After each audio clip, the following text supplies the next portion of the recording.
ఏదేమైనా దినం మనం ఈ మధ్య కాలంలోనైతే ఈ కిరాయిం స్టోరీలకు సంబంధించిన వార్తలు గట్టిగానే వినబడుతున్నది. పిల్లం మొగుని చంపిందని, మొగుడు పిల్లంను చంపిందని చెప్పి, అత్త అల్లుని చంపిందని చెప్పి, అల్లుడు అత్తను చంపిందని చెప్పి, ఇంకా ఇట్లా చెప్పుకుంటా పోతే ఈ మధ్య కాలంలో మనిషి జీవి తీసుకున్నాడు అనేది కోడి మీద కోసినంత ఈజీ అయిపోయిందయ్యా జనాలకు.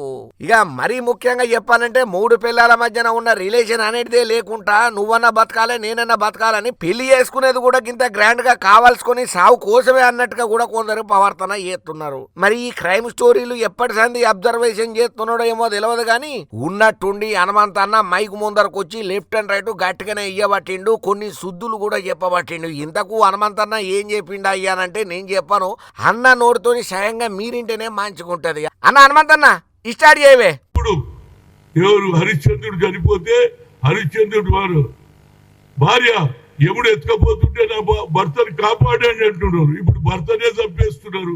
కనుక ఈ ఆచారం పోవాలంటే తప్పనిసరిగా మనం ఆలోచన చేయాలి.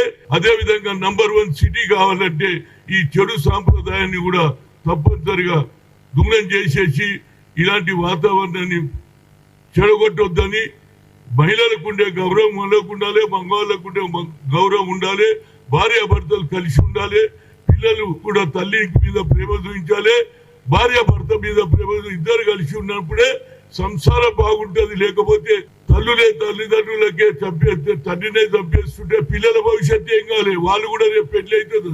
ఇదే విధంగా ఏదైతే లవ్ అఫేర్ జరుగుతుందో ఈ లవ్ అఫేర్స్ పక్కకు పెట్టి ఆలోచన చేయండి. మీరు లవ్ అఫేర్ తెలియకుంటే కావాలంటే మీరు పెళ్లి చేసుకోండి. ఎందుకంటే మీకు వచ్చినటువంటి వయసు సరిపోతుంది కాబట్టి కొట్లాడి చేసుకొని కానీ పెళ్లి చేసుకుంటారు. తర్వాత భర్తను ఏ విధంగా చంపాలని మహిళలే అయ్యో పెళ్లి చేసుకుని ఆడపడిచే స్కెచ్ చేసే వాతావరణం నేను చూడలేదు. దీని మీద నేను ఇంటిరా హనుమంత్ అన్న ఏమంటున్నాడు, దీన్ని బట్టి చూస్తే హనుమంత్ అన్న చాలా రోజుల సందే ఈ క్రైమ్ స్టోరీలను గట్టిగానే ఫాలో అవుతున్నట్టున్నాడు. బాధ మాత్రం గట్టిగానే కనబడుతున్నది అన్నకు. ఎందుకనంటే చాలా విషయాలు మైక్ ముందడే చెప్పాలనుకున్నాడు కానీ కొన్ని విషయాలు చెప్పలేక వేయండు. ఇప్పటికైనా చాలా మంది హనుమంత్ అన్న చెప్పిన వీడియోనన్నా ఫాలో అయ్యి గట్లా చేయకుండా అయ్యా మీకు దండం పెడితే కడుపులో తలకాయ పెడితే అని హనుమంత్ అన్న చెప్పినటువంటి ముచ్చట్లల్లో ప్రతి ఒక్కరు కామెంట్లు, ట్వీట్లు, కౌంటర్లు ఇచ్చుకోబట్టిండ్రయ్యా.